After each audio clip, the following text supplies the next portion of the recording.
സംസ്ഥാനത്തെ ആദ്യ paediatric liver transplantation Kottayam medical കോളേജിൽ നടന്നു. 5 വയസ്സുള്ള കുഞ്ഞിന് കരൾ മാറ്റിവയ്ക്കൽ ശസ്ത്രക്രിയയാണ് വിജയകരമായി പൂർത്തിയായത്. കുഞ്ഞിൻ്റെ അമ്മയാണ് കരൾ നൽകിയത്. അമ്മയുടെ പ്രായം 25 വയസ്സാണ്. സംസ്ഥാനത്തെ ആദ്യ പീഡിയാട്രിക് ലിവർ ട്രാൻസ്പ്ലാന്റേഷനാണിത്. രാജ്യത്തെ സർക്കാർ മെഡിക്കൽ കോളേജുകളിൽ വരെ വളരെ അപൂർവമാണ് പീഡിയാട്രിക് ലിവർ ട്രാൻസ്പ്ലാന്റേഷൻ. അതും ലൈവ് ട്രാൻസ്പ്ലാന്റേഷൻ. അതിസങ്കീർണമായിട്ടുള്ള ശസ്ത്രക്രിയയാണിത്.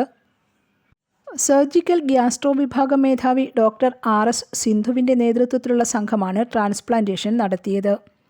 അതിസങ്കീർണമായ ഈ ട്രാൻസ്പ്ലാന്റേഷൻ ഏറ്റെടുത്ത് പൂർത്തിയാക്കിയ ഡോക്ടർ സിന്ധുവിനെയും ടീം അംഗങ്ങളെയും ആരോഗ്യവകുപ്പ് മന്ത്രി വീണ ജോർജ് അഭിനന്ദിച്ചു.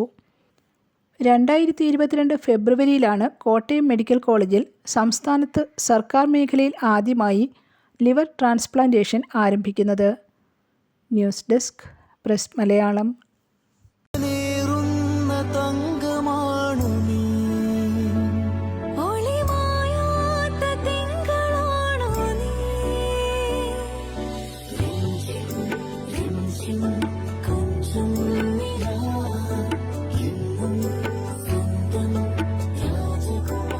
Be a Rajakumari. Rajakumari Gold and Diamonds. The trust of Travancore. Rajakumari.